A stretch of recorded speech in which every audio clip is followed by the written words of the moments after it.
The United States does not seek war, but let me be clear. We will act swiftly and decisively when our people, our partners, or our interests are threatened. Any retaliation by Iran against the United States of America will be met with force far greater than what was witnessed tonight. Iran would be smart to heed those words. He's said it before, and he means it.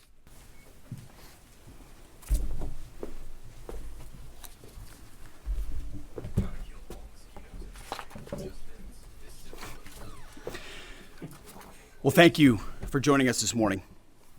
Last night, on President Trump's orders, U.S. Central Command conducted a precision strike in the middle of the night against 3 nuclear facilities in Iran, Fordow, Natanz, and Esfahan, in order to destroy or severely degrade Iran's nuclear program. And as the chairman of the Joint Chiefs will demonstrate, it was an incredible and overwhelming success.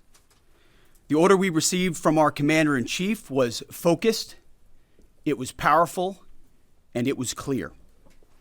We devastated the Iranian nuclear program. But it's worth noting the operation did not target Iranian troops or the Iranian people. For the entirety of his time in office, President Trump has consistently stated for over 10 years that Iran must not get a nuclear weapon. Full stop. Thanks to President Trump's bold and visionary leadership and his commitment to peace through strength, Iran's nuclear ambitions have been obliterated. Many presidents have dreamed of delivering the final blow to Iran's nuclear program, and none could until President Trump. The operation President Trump planned was bold and it was brilliant, showing the world that American deterrence is back. When this president speaks, the world should listen. And the U.S. military, we can back it up. The most powerful military the world has ever known. No other country on planet Earth could have conducted the operation that the chairman is going to outline this morning. Not even close. Just like Soleimani found out in the first term, Iran found out when POTUS says 60 days that he seeks peace and negotiation, he means 60 days of peace and negotiation. Otherwise, that nuclear program, that nuclear capability will not exist. He meant it. This is not the previous administration. The President Trump said no nukes. He seeks peace, and Iran should take that path. He sent out a truth last night saying this: any retaliation by Iran against the United States of America will be met with force far greater than what was witnessed tonight.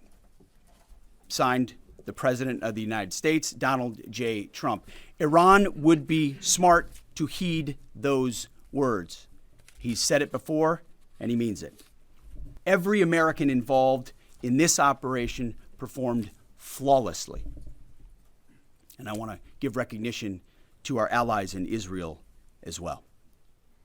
This is a plan that took months and weeks of positioning and preparation so that we could be ready when the President of the United States called. It took a great deal of precision.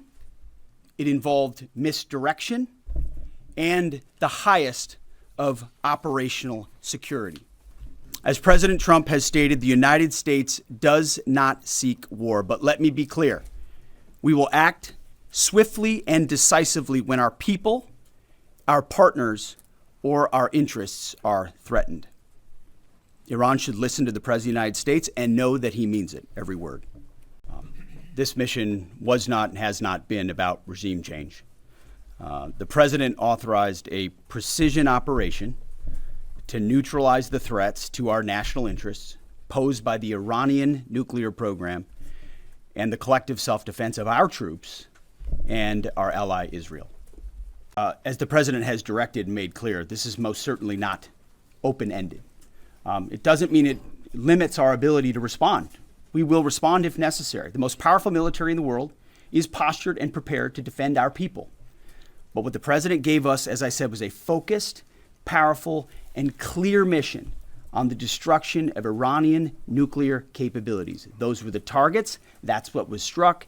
That's what was overwhelming. That's what was overwhelming. That's what the Iranian regime needs to understand, as the president put out last night. He wants peace. There needs to be a negotiated settlement here. We ultimately demonstrated that Iran cannot have a nuclear capability. That is a very clear mission set on this operation. Is there any possibility of diplomacy now or in the coming days?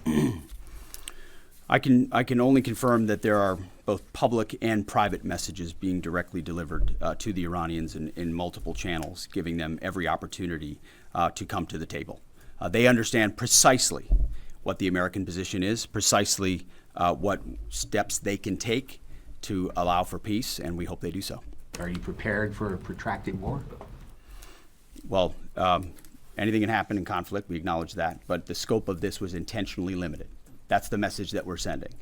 With the capabilities of the American military, nearly unlimited. So Iran, in that sense, has a choice.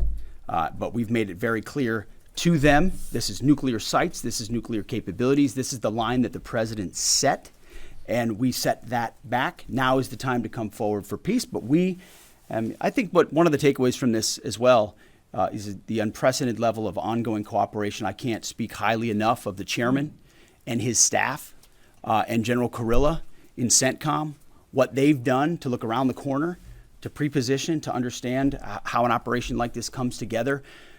The scope and scale of what occurred last night would take the breath away of almost any American if you had an opportunity to watch it in real time. And I think Tehran is certainly calculating the reality that planes flew from the middle of America and Missouri overnight, completely undetected over 3 of their most highly sensitive sites, and we were able to destroy nuclear capabilities.